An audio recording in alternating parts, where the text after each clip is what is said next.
दोस्तों, पीसीए सारथी YouTube channel में आपका स्वागत है और मैं अभिनव राज आपके लिए 67th बीपीएससी मेंस को टारगेट करते हुए मोस्ट इंपॉर्टेंट टॉपिक्स की एक लंबी सीरीज लेकर आया हूं।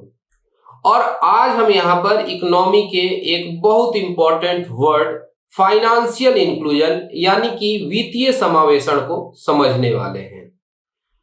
कई बार आप देखते हैं कि इकोनॉमी में इस तरीके के कीवर्ड्स पर ही सवाल पूछ लिए गए हैं, जैसे रीजनल डिस्पैरिटी, फाइनेंशियल इंक्लूजन, या जब पूछ लिया जाता है आपसे किसी डेवलपमेंट के माने समझाने की बात अगर पूछ ली जाए तो वहां पर कंफ्यूजन हो जाता है अगर आपके इन वर्ड्स के बारे में कंसेप्ट क्लियर ना हो तो। इसलिए बहुत जरूरी है कि इस तरीके के कीवर्ड्स के सारे पहलुओं को बहुत अच्छे से समझा जाए। हो सकता है कि एग्जाम में ये कीवर्ड डायरेक्टली ना पूछा जाए, लेकिन कोई भी इकोनॉमी का क्वेश्चन आएगा और आपके पास अगर ऑप्शन है और अगर आप इन चीजों को वहां पर साझा करेंगे, डिस्कस करेंगे, तो आपका आंसर जो है बाकियों के आंसर से ज्यादा बेहतर जरूर दिखेगा। हम आगे बढ़ते हैं, लेकिन उससे पहले मैं आपको बता देना चाहता हूं कि अगर आप मुझसे पर्सनली कनेक्ट होना चाहते हैं तो सिंपली टेलीग्राम ऐप पर आपको जाना है, वहां सर्च करना है अभिनव_sir_बीपीएससी। सर्च करते आप मुझसे एक टेलीग्राम ग्रुप में जुड़ जाएंगे और वहां पर आप अपने लिखे हुए आंसर्स को पोस्ट कर सकते हैं। इतना ही नहीं, अगर आपके मन में एग्जाम के प्रिपरेशन को लेकर किसी भी तरीके की दुविधा है, कोई संकोच है, वो भी बेहिचक आप वहां मुझसे पूछ सकते हैं। और एक हमने नई इनिशिएटिव ली है कि आप ही में से कुछ कॉपीज को पिक करके यही पीसीए सारथी यूट्यूब चैनल पर हम उसका डिस्कशन करते हैं और बताते चलते हैं कि एक आंसर जो है उसमें क्या कुछ कंपोनेंट होना चाहिए, इस कॉपी में क्या कुछ लैकिंग है, क्या कुछ इसमें वैल्यू एडिशन होना चाहिए, ये सब कुछ। तो हम आगे बढ़ते हैं और आज के अपने टॉपिक पर थोड़ा विशेष फोकस करते हैं, वित्तीय समावेशन। आपने बहुत सारी पहले की बॉलीवुड मूवीज वगैरह में देखा होगा कि कोई व्यक्ति है जो कि जमींदार से या सेठ साहूकार से कुछ रुपए उधार ले लेता है, जिसका कि बहुत अधिक ब्याज का दर होता है, और इसके बाद वो व्यक्ति जो है वो डेट ट्रैप में फंस जाता है। इस तरीके से कह सकते हैं कि एक भंवर जाल में फंस जाता है और उस पर रेट ऑफ इंटरेस्ट इतना हाई होता है कि वो ब्याज चुकाते चुकाते ही परेशान रहता है। वो तो मूल चुकाने की सोच भी नहीं सकता है और अंत में वो बंधुआ मजदूरी पर उतर आता है। ऐसा बहुत बार देखने को मिला है। या फिर वो व्यक्ति जो है वो बेगारी का काम करने लगता है। ये आपको मुंशी प्रेमचंद की रचनाओं में भी देखने को मिल जाएगा, या फिर मैंने जैसा कहा बहुत सारे बॉलीवुड सिनेमा में। आपको इस बात से ऐसे समझना है कि अगर कहीं पर बैंकिंग सिस्टम नहीं पहुंची हुई है, वहीं पर जो व्यक्ति हैं ज्यादातर इनफॉर्मल सोर्सेज से लोन लेने का काम करेंगे, जैसे उसी गांव के सेठ साहूकार वगैरह से। लेकिन ऐसा नहीं कि केवल ग्रामीण क्षेत्र में होता है, शहरी क्षेत्रों में भी जिन लोगों के पास अपना रेसिडेंशियल प्रूफ नहीं है, अपना अगर बैंक अकाउंट नहीं है, या फिर उनका कोई फॉर्मल इनकम का सोर्स नहीं है, तो कोई बैंक जो है बहुत इजीली उन्हें लोन नहीं देती है, जिसके वजह से हम देखते हैं कि वो अन्य स्रोतों से लोन वगैरह लेते हैं जब उन्हें ऐसी सिचुएशंस का सामना करना पड़ता है, जब पैसे की जरूरत पड़ती है। तो वित्तीय समावेशन यानी कि फाइनेंशियल इंक्लूजन का एक जो परिभाषा है वो वर्ल्ड बैंक के द्वारा दिया गया है। और वर्ल्ड बैंक ने कहा कि financial inclusion means that individuals and businesses have access to useful and affordable financial products and services that meet their needs, transactions, payment, saving, credit and insurance delivered in a responsible and sustainable way. अब इस बात को मैं हिंदी में पहले बोल देता हूं, फिर इस परिभाषा को हम तोड़ तोड़ के 3 हिस्सों में देखेंगे। यानी विश्व बैंक के अनुसार वित्तीय समावेशन का मतलब है कि व्यक्तियों और व्यवसायियों के पास उपयोगी और किफायती वित्तीय उत्पादों और सेवाओं तक पहुंच है जो उनकी जरूरतों को पूरा करते हैं। लेन देन, भुगतान, बचत, क्रेडिट और बीमा हर जगह पर एक जिम्मेदार और टिकाऊ तरीके से वितरित किए जाते हैं। अब देखिए यहां पर सीधा आप मतलब समझ सकते हैं कि जो व्यक्ति है अगर वो फॉर्मल सोर्सेज से लोन लेता है तो वो इस तरीके के डेट ट्रैप में नहीं फंसेगा। और नहीं तो क्या होता है कि अगर कोई व्यक्ति सही ढंग से फाइनेंशियल चैनल्स से नहीं जुड़ा है, वित्तीय समावेशन कहीं पर नहीं हुआ है और मान लेते हैं कि किसी भी इस तरीके के अनफॉर्चुनेट सर्कमस्टांस में उसकी डेथ हो जाती है और उसके अगर छोटे छोटे बच्चे हैं तो क्या देखा जाता है कि वो जो बच्चे हैं वो ना चाहते हुए भी बाल मजदूरी में धकेल दिए जाते हैं, क्योंकि पेट पालना है तो वो अब बाल मजदूरी करने लगते हैं। इससे उनका क्वालिटी ऑफ लाइफ बुरा होता है। जो उन्हें शिक्षा दीक्षा प्राप्त करने का उम्र है उसमें वो कमाई कर रहे हैं।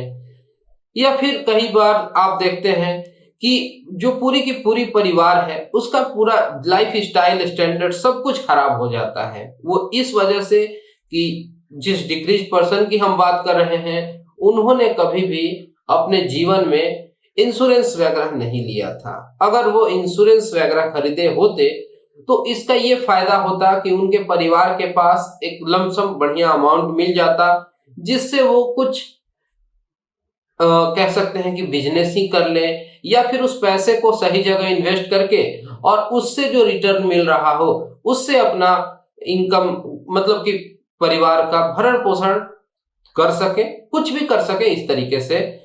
तो फाइनेंशियल इंक्लूजन जो है, वित्तीय समावेशन है, इसके लिए क्या होना चाहिए कि आपकी फॉर्मल इनकम होनी चाहिए, फॉर्मलाइज्ड इकोनॉमी होनी चाहिए और लोगों के पास नॉलेज होना चाहिए, फाइनेंशियल लिटरेसी होनी चाहिए और फाइनेंशियल डेमोक्रेसी का भी होना बहुत ज्यादा जरूरी है। यानी कि वित्तीय साक्षरता के साथ साथ वित्तीय लोकतंत्र जो है ये सुनिश्चित करना बहुत जरूरी है। और इसका जरूरत जो है ना सबसे ज्यादा ग्रामीण भारत को है। इसका सीधा आशय अगर आप समझना चाहें तो जो आम लोग हैं, जो कॉमन पीपुल है, उनके लिए है कि उनको फॉर्मलाइज चैनल में जोड़ा जा सके इकोनॉमी के और इंश्योर किया जा सके कि जो कतार में आखिरी व्यक्ति खड़ा है, लास्ट पर्सन जो है ना उस क्यू में, वो भी नहीं छूटा रहे इकोनॉमिक ग्रोथ के बेनिफिट्स से। नहीं तो क्या होता है कि जो भी लोग हैं जो टॉप लेवल पर है हायरार्की में, बस वही उसका लुत्फ उठाते हैं, फायदा उठाते हैं और बाकी लोग ऐसे ही अछूते रह जाते हैं। तो ऐसा बिल्कुल नहीं होना चाहिए। अगर कहीं वित्तीय समावेशन होता है तो वो इंश्योर करता है कि सोशल, इकोनॉमिकल, ट्रांजैक्शनल सिक्योरिटी हो, इंप्रूव करता है सोशल हार्मनी को, विमेन एम्पावरमेंट और साथ ही साथ हेल्प करता है कि जो भी बेनिफिट्स हैं लेस कैश इकोनॉमी के वो उठाए जा सके। ये आप ऐसे समझ सकते हैं कि कोई अगर महिला है वो कोई सर्विस कर रही है, हो सकता है कि जीविका से ही जुड़ी है या कुछ भी सेल्फ हेल्प ग्रुप वगैरह में काम कर रही है, वो जो अपना पैसा अर्न कर रही है एक प्रॉपर बैंक अकाउंट में जमा कर रही है, वहां पर उसने फिक्स डिपॉजिट खोल रखा है, तो क्या वो एम्पावर्ड नहीं फील करेगी? अगर उसके परिवार के लिए कुछ ऐसे अनहोनी सर्कमस्टांस आ जाते हैं तो क्या उस पैसे का वो सही यूटिलाइजेशन नहीं कर पाएगी? और यहाँ पर बैंकों से फॉर्मलाइज सोर्सेज से लोन लेने का सबसे बड़ा फायदा ये होता है कि वहां पर किसी को बंधुआ मजदूर नहीं बनाया जाता है। ठीक है, यानी कि बैंकिंग सर्विसेज जो है वो डिलीवर करनी है। जो डिसएडवांटेज लोग हैं, जो अंडर प्रिविलेज्ड हैं, उनके लिए ये काफी अफोर्डेबल प्राइस पर होना चाहिए और ये बहुत अच्छे से सुनिश्चित करना सरकारों का काम है, क्योंकि जब हम राज्य के नीति निर्देशक तत्वों को समझते हैं वहां पर भी इस तरीके की बातें कहीं ना कहीं की गई हैं। और इम्पोर्टेंट प्रायोरिटी है हमारे खुद के भारत के लिए, ताकि सही ढंग से इकोनॉमिक ग्रोथ हो सके और समाज का उत्थान हो सके। ओके, और देखिए फाइनेंशियल इंक्लूजन की अगर हम सही मायने में शुरुआत कहें तो जब बैंकिंग सर्विसेज जो है, पहले क्या है कि बिजनेस घरानों से उनका इत्तेफाक था और वो बड़े बड़े शहरों में दिखते थे, लेकिन बाद में वो धीरे धीरे ग्रामीण क्षेत्रों में आते हैं और कॉमन मैन के भी काम आते हैं। और जो बैंकों का नेशनलाइजेशन किया गया 1969 में और फिर 1980 में, तो यहाँ पर हम देखते हैं कि 3 प्रायोरिटी एरिया आपको नजर आता है। Access to banking, access to affordable credit यानी कि किफायती दरों पर ऋण मिल सके, बैंकिंग तक सुविधा हो, और access to free face to face money advice, कि अगर किसी भी तरीके का रुपया पैसा को लेके हमें चाहिए कि सलाह मिल जाए तो वो भी हमें देने वाला कोई हो। यानी पैसा जो हमारा है उसको कहाँ निवेश करना है, किस तरीके से उसका यूटिलाइजेशन करना है, ये ज्यादा जरूरी है। तो जो अगर उद्देश्य समझना चाहे तो हम कह सकते हैं कि इंश्योर करें universal access to bank accounts. और इसी को देखते हुए जब देखते हैं कि 2014 के बाद जम के जनधन योजना के अंतर्गत खाते खोले गए, बैंक अकाउंट्स खोले गए।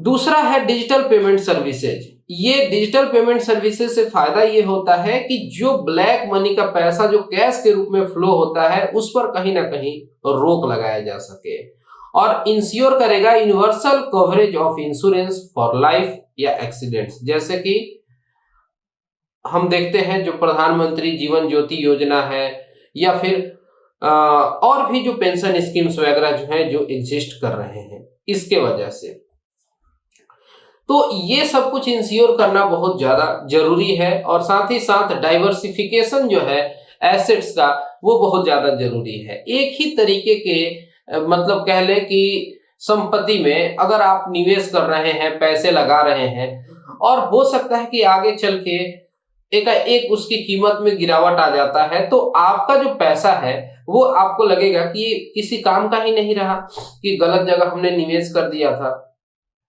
इसलिए अगर आप अपने रुपए पैसे को अलग अलग जगहों पर निवेश करते हैं तो सारा पैसा एक बार में कहीं फंसा हुआ नहीं प्रतीत होगा, इसलिए भी ये जरूरी है।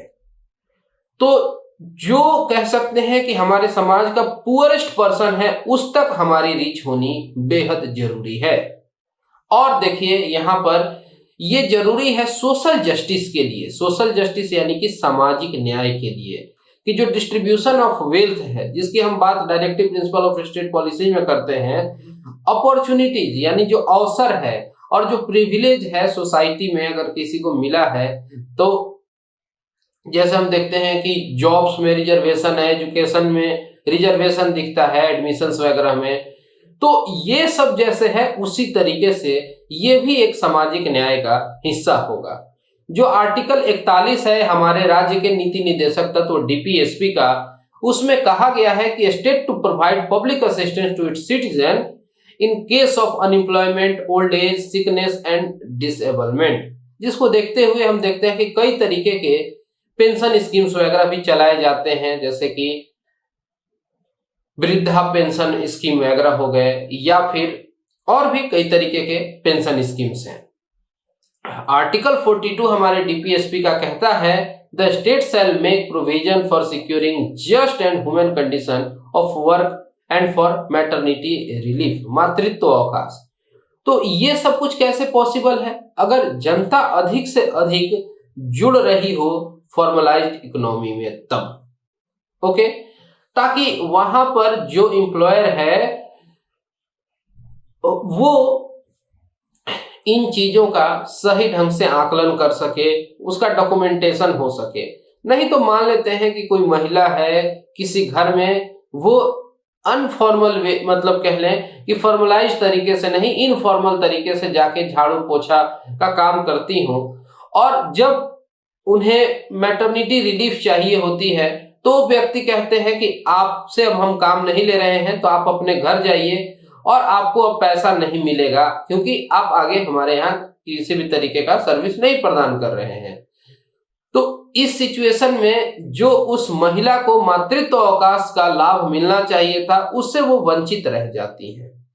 लेकिन अगर वही महिला अगर किसी संस्थान में, स्कूल वगैरह में झाड़ू पोछा वगैरह का सेम यही काम कर रही होती और वो अगर स्कूल जो है मान्यता प्राप्त है और वहां पर हम देखते हैं कि शिक्षा दीक्षा का काम हो रहा है और वो एक फॉर्मल इंस्टीट्यूशन है, तो वहां पर उसी महिला को हम देखते हैं कि बहुत तरीके के लाभ मिलेंगे मैटरनिटी बेनिफिट्स के।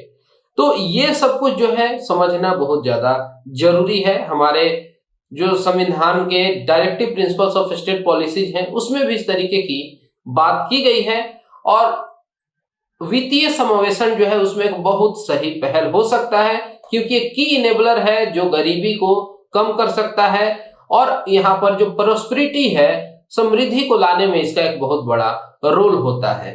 ग्लोबल गोल एक वैश्विक स्तर पर एक बहुत ही महत्वाकांक्षी वैश्विक लक्ष्य तय किया गया वर्ल्ड बैंक के द्वारा।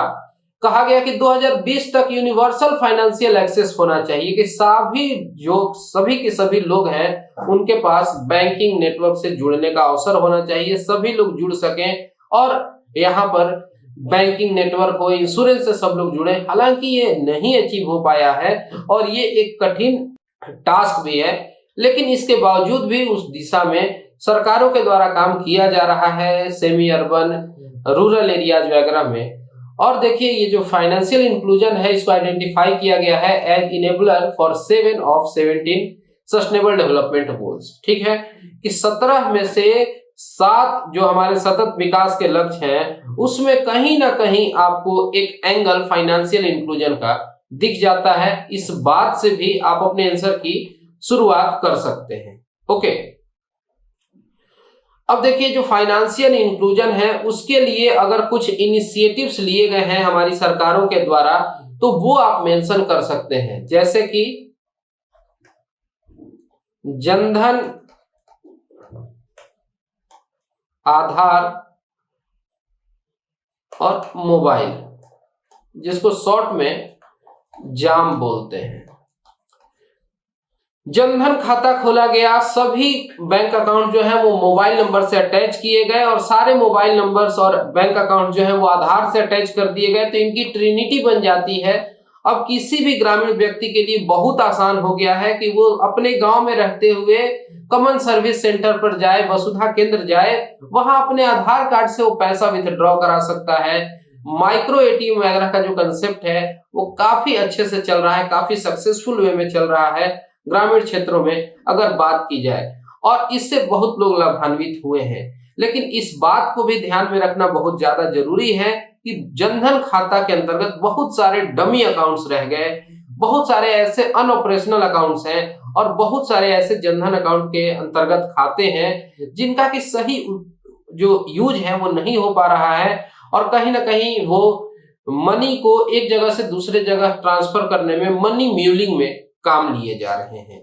लेकिन जो सरकार के तरफ से बहुत सारे फाइनेंशियल इंक्लूजन के लिए योजनाएं चलाई गई, उसमें प्रधानमंत्री मुद्रा योजना, स्टैंड अप इंडिया स्कीम या प्रधानमंत्री जीवन ज्योति बीमा योजना है, प्रधानमंत्री सुरक्षा बीमा योजना है, अटल पेंशन योजना है, ये सब कुछ आप बता सकते हैं। या फिर जो फाइनेंशियल सर्विसेज हैं उनका अगर हम एक्सपेंशन की बात करें तो ये भी जरूरी है, जैसे कि अधिक से अधिक ग्रामीण क्षेत्रों में बैंक्स और एटीएम इंस्टॉल किए गए, या फिर किसान क्रेडिट कार्ड इशू किया जाता है, या फिर हम देखते हैं कि जो सेल्फ हेल्प ग्रुप्स हैं उनको बैंकों के साथ जोड़ा जा रहा है, या जो एटीएम है उनके लिए शर्त रख दिया गया है कि अगर आप एक एटीएम शहरी क्षेत्र में खोलते हैं तो उसके काउंटर में आपको ग्रामीण क्षेत्र में एटीएम खोलना ही पड़ेगा। इस तरीके से बैंकों पर शर्त रख दिया गया और बिजनेस कोरेस्पोंडेंस एजेंट्स वगैरह की बहाली की गई और पोस्ट पेमेंट बैंक्स वगैरह खुले, जैसे कि इंडियन पोस्टल पेमेंट बैंक जो डाकिया है, पहले डाक लेके आता था, अब केवल वो डाक लेके नहीं आता है, अब वो बैंकिंग सुविधाओं को आप तक लेकर आता है। अगर आपके घर से बैंक दूर है और बार बार आप बैंक नहीं जा सकते हैं तो आपके गांव में बिजनेस कोरेस्पोंडेंस एजेंट होता है जो आपसे पैसे ले लेगा जो बैंक में जमा करना है, या आप कहेंगे कि बैंक जा रहे हो तो मेरे इतने रुपए निकालते आना, तो उसको एक तरीके से ऑथराइज किया गया है ताकि उस काम को वो सही ढंग से कर सके। और यहाँ पर ये सब कुछ अच्छे से हम तभी मतलब पा सकते हैं, अचीव कर सकते हैं जब हमारे पास फाइनेंशियल लिटरेसी हो। वित्तीय साक्षरता का होना बहुत ज्यादा जरूरी है। लोग समझ सकते हैं कि पैसे वगैरह किस तरीके से जमा किए जाते हैं, सेविंग अकाउंट में रखने का क्या फायदा है, फिक्स डिपॉजिट करने का क्या फायदा है, ये सब कुछ समझ सके, इंश्योरेंस के फायदे को समझ सके, या कहीं भी अपना ओटीपी वगैरह नहीं साझा करना है, ये सब कुछ बहुत ज्यादा जरूरी है। और इसको देखते हुए आरबीआई के द्वारा प्रोजेक्ट फाइनेंशियल लिटरेसी भी चलाया गया था, ताकि अधिक से अधिक लोगों को टारगेट किया जा सके, स्कूली बच्चों को, कॉलेज गोइंग स्टूडेंट्स को, children, women, rural and urban population, defence personals, senior citizen, सभी लोगों को टारगेट किया गया और उनको फाइनेंशियल इंक्लूजन वगैरह के फायदे को समझाने का काम किया गया। अब एक मैं यहां टर्म यूज कर रहा हूं, पॉकेट मनी। ये वो पॉकेट मनी नहीं है जो कि घर के बच्चों को या पढ़ाई कर रहने वाले स्टूडेंट्स को दिया जाता है। ये सेबी यानी कि securities and exchange board of India जो है और जो national institute of securities market है, उसका एक फ्लैगशिप प्रोग्राम है जिसका मकसद है कि लोगों के बीच में फाइनेंशियल लिटरेसी को बढ़ाया जा सके। यानी फाइनेंशियल लिटरेसी के लिए आरबीआई भी अपने तरीके से काम कर रही है और यहाँ पर सेबी भी काम कर रहा है। ओके, तो ये सब कुछ है। अब यहाँ पर कुछ हम और फैक्ट्स की बात कर लेते हैं। तो यहाँ पर देखते हैं कि जो 2011 का हमारा सेंसस था, गणना था, उस समय मात्र 58.7% जो हाउसहोल्ड थे उन्हीं के पास बैंकिंग सर्विसेज थे, वही लोग जो हैं वो बैंकिंग सर्विसेज से जुड़े थे। लेकिन ध्यान दीजिएगा, ये जनधन अकाउंट खुलने से पहले का सर्वे है, उस समय का डेटा है। अभी के लिए हम देखते हैं कि about 5% of India 6 lakh villages है बैंक ब्रांचेज। तो ये जो दुखद है कि ग्रामीण क्षेत्र में अभी भी बैंक के ब्रांचेज बहुत कम है। There are 296 under branch districts, कि ऐसे डिस्ट्रिक्ट्स हैं 296 जहां पर जो तय संख्या है आबादी के प्रोपोर्शन में, वहां उतने बैंक्स नहीं खुले हैं। एग्रीकल्चर यानी कि जो कृषि है, not only plays the central role for achieving high growth but also inclusive growth. यानी कि जब हम बात करते हैं समग्र रूप से अर्थव्यवस्था के लिए, समावेशी विकास के लिए, उसमें कृषि का एक बहुत बड़ा योगदान हो सकता है, क्योंकि ये करीब करीब 16% इंडिया की जीडीपी में कंट्रीब्यूशन है और करीब मतलब हम देखते हैं कि 66% या 2/3 जो हमारी आबादी है डायरेक्टली या इनडायरेक्टली एग्रीकल्चर से रिलेटेड है। लेकिन यहां पर हम देखते हैं कि फॉर्मल क्रेडिट सिस्टम का बहुत अभाव है।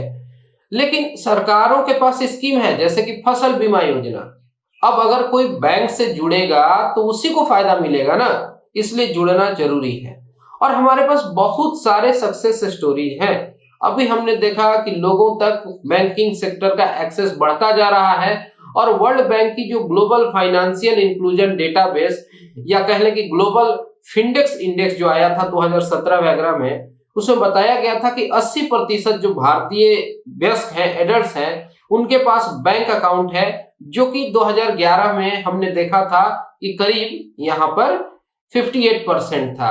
वो बढ़ के 80% हो गया और इसके लिए पूरा का पूरा क्रेडिट जो है वो जनधन स्कीम को जाता है। ओके, और यहाँ पर यह भी बताया गया कि 77% भारतीय महिलाएं जो है उनको बैंक अकाउंट है, जो कि 2014 में मात्र 43% था। तो इस वजह से हम देखते हैं कि ये बहुत अच्छा एक रोल प्ले हो सकता है इसके माध्यम से। लेकिन जरूरी है कि ये अकाउंट जो है वो फंक्शनल हो, ऑपरेशनल हो। ऐसा नहीं हो कि बस आंकड़ा दिखाने के लिए ये खाते खुले थे। और यहां पर एडवांटेजेस की अगर बात की जाए तो आप इन्हें बहुत अच्छे से दिखा सकते हैं कि ये रिच एंड पुअर के बीच के गैप को कम करने में मदद करता है, फाइनेंशियल कंडीशन को बूस्ट करता है, स्टैंडर्ड ऑफ लिविंग इससे बढ़ती है और सोशल सिक्योरिटी स्कीम्स का सही ढंग से क्रियान्वयन हो सके, इसमें इसका एक बहुत बड़ा रोल है। और ट्रांजैक्शनल कॉस्ट जो है डेली इकोनॉमिक एक्टिविटीज का, उसको भी कम करने का ये कार्य करता है। साथ ही साथ हम देखते हैं कि अगर कुछ ऐसे इमरजेंसी सिचुएशंस आ जाते हैं तो उसके लिए आपके पास इकोनॉमिक बफर होता है, यानी कि कुछ ऐसे फायर फाइटिंग सिचुएशंस आ जाते हैं तो आपके खाता में कुछ पैसा रहता है जिसकी वजह से आप खुद को सेफ महसूस करते हैं। ओके, और सब्सिडीज वगैरह का लाभ जो है सही लोगों तक पहुंच पाता है, उसमें इस तरीके के वित्तीय समावेशनल इंस्ट्रूमेंट्स का बहुत बड़ा रोल है। जैसे कि जो एलपीजी कनेक्शंस वगैरह के लिए जो सब्सिडी दी जाती है वो सीधे सीधे बैंक अकाउंट में आ जाती है। इससे लीकेज जो है वो रुकता है, क्योंकि टारगेटेड लोगों को सही ढंग से हम फाइनेंशियल असिस्टेंस दे पा रहे हैं, उन्हें उसका फायदा मिल पा रहा है। आप ये भी पूछ सकते हैं कि इससे सरकारों को और क्या फायदा होगा। तो जितना अधिक से अधिक लोग जो हैं जो कि फॉर्मल इकोनॉमी से जुड़ेंगे तो उसके एवज में सरकार को टैक्स वगैरह मिल सकता है, मनी का जो ट्रेल है वो समझ आ सकता है कि ठीक है, ऐसा ना हो कि कोई व्यक्ति जो है वो ब्लैक मनी इकट्ठा कर लिया है, कहां से आया उसका अता पता नहीं चले, लेकिन अगर बैंकिंग सिस्टम से वो जुड़ा है वो गलत भी करेगा तो पता चल जाएगा। तो इन वजहों से भी फाइनेंशियल इंक्लूजन का होना बहुत ज्यादा जरूरी है। इसमें कुछ चैलेंजेस भी एसोसिएटेड हैं, जैसे कि non universal access to bank account. Bank account तो बहुत सारे खुल गए लेकिन उनका सही ढंग से ऑपरेशन ही नहीं हो रहा है। This is harsh reality. Digital divide, यहाँ पर लोग अच्छे से लिखना पढ़ना नहीं जानते हैं, वो क्या ही अच्छे से एंड्रॉयड और मतलब कि मोबाइल बैंकिंग वगैरह का कार्य कर पाएंगे। कई जगहों पर सही ढंग से इंटरनेट की सुविधा नहीं है, जबकि वहां पर हम भारत में अब बातें कर रहे हैं कि 5G को हम लॉन्च कर चुके हैं, लेकिन फिर भी यहाँ पर लोगों के पास सही ढंग से इंटरनेट की कनेक्टिविटी नहीं है, बहुत लोगों के पास स्मार्टफोन नहीं है, और जो लो इनकम पीपुल हैं वो खासकर टेक्नोलॉजी से और भी कम साउंड है, ये देखने को मिलता है। और यहाँ पर हम क्या देखते हैं कि इनफॉर्मल और कैश डोमिनेटेड इकोनॉमी है हमारी, क्योंकि जो देखते हैं कि ग्रामीण भारत वगैरह है वहां के लोग बैंकों में पैसा जो रखते हैं उस पर बहुत ज्यादा भरोसा नहीं करते हैं। उनका जो पूरा का पूरा ट्रस्ट सिस्टम है वो इस बात पे टिका हुआ है कि हमारे जेब में अभी कितना रुपया है वही हमारा स्ट्रेंथ है। यानी लोग जो है उस पुराने माइंडसेट को छोड़ नहीं पा रहे हैं। ये भी एक बहुत कंसर्न का बात हो सकता है। और जेंडर गैप जो है वो बहुत अधिक आपको देखने को मिलता है फाइनेंशियल इंक्लूजन में। यानी कि जहां हम कह रहे हैं कि 83% मेल पॉपुलेशन के पास बैंक अकाउंट है, उसके अगेंस्ट महिलाओं का मात्र 77% है। और यहाँ पर इसके लिए बहुत सारे सोशियो इकोनॉमिक फैक्टर्स हैं, और जैसे कि अवेलेबिलिटी ऑफ मोबाइल मतलब मोबाइल फोन। अगर घर में एक ही फोन है तो वो जो फैमिली का ब्रेड अर्नर है, जो मेल मेंबर है, उसका उस पर हक होता है। महिलाएं उसे कहीं ना कहीं कई बार वंचित रह जाती हैं, और भी समस्याएं हैं। अब इसके लिए क्या स्टेप्स लेने की जरूरत है ये बताना बहुत ज्यादा जरूरी है। तो जो बैंकिंग कॉरेस्पॉन्डेंस मॉडल है, जो ग्रामीण स्तर पर एजेंट वगैरह हैं जो कि जुड़े हुए हैं पोस्ट ऑफिस से, बैंक से, उनको बहुत सक्रिय करने की जरूरत है।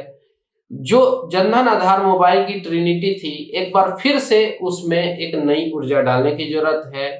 डेटा प्रोटेक्शन रेजिम का होना बहुत जरूरी है, और ग्रामीण क्षेत्रों में यूएसएसडी जैसी सुविधाओं को और बढ़ाने की जरूरत है। यूएसएसडी का मतलब क्या होता है?